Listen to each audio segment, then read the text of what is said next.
Est-ce qu'il y aura 0,29 d'autres centimes. produits un peu emblématiques sur lesquels vous allez baisser vos prix? Oui, on est en train de travailler ça. Alors, il faut regarder la liste des produits qui vont augmenter. Lesquels produits vont augmenter? D'abord, lesquels produits vont véritablement augmenter? Donc, aujourd'hui, si on prend l'alimentaire, les produits qui vont augmenter le plus sont justement des produits comme à base de blé et de la farine. Par exemple, les pâtes ont augmenté de 50%. C'est avant l'Ukraine. Hein. Ouais. 50% les marques de distributeurs. Là, maintenant, c'est des pâtes comme Barilla, tout ça, qui vont augmenter substantiellement en plusieurs fois. Hein. Il va y avoir plusieurs hausses tarifaires. Il va y avoir des augmentations substantielles sur le beurre, la margarine, les huiles, de l'ordre de 6-8%. D'accord. Le lait. Alors, le lait, il était bas. Hein. Je viens pas donner une... Il est parfois à moins d'1 euro le litre. Voilà. Et donc, le lait, parce qu'il y a un engagement de rémunération des agriculteurs, ça va être aux alentours de 6-7% de hausse. Les fruits et légumes, le fromage à la coupe, on est aux alentours de 6-7% aussi. Et puis, alors, la boucherie, qui est de l'ordre de 8%. Hein. Donc, j'insiste là-dessus. Il y a des hausses qui sont justifiées par rapport aux conditions de l'élevage.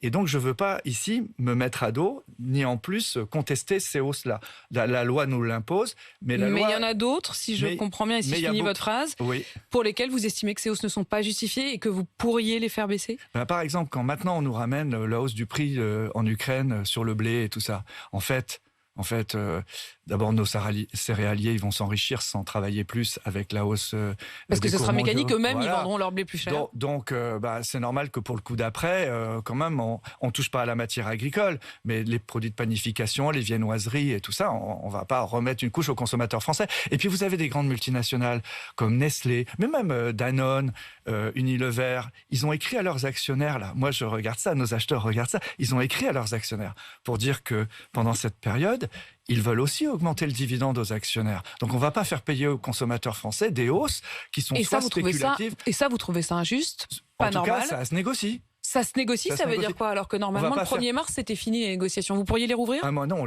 on les a négociés et c'était assez compliqué pour eux. On a joué le rôle du méchant et ils nous désignent comme le méchant. Mais moi, j'assume. Alors là, je vais vous dire, faire payer le consommateur français pour... enrichir les actionnaires à Vevey en Suisse de Nestlé, je me sens pas obligé, vous voyez. Et même, mais concrètement, quel est votre outil, quelle est votre arme? Dans le journal du dimanche récemment, même Danone, qui est une belle boîte française, en tout cas d'origine française, moi je veux qu'ils payent leurs agriculteurs avant qu'ils payent leurs dividendes. Donc il faut qu'ils soient transparents. On accepte des hausses pour les agriculteurs. Après, si c'est pour leurs actionnaires, on peut étaler ça dans le temps, on peut discuter. Donc,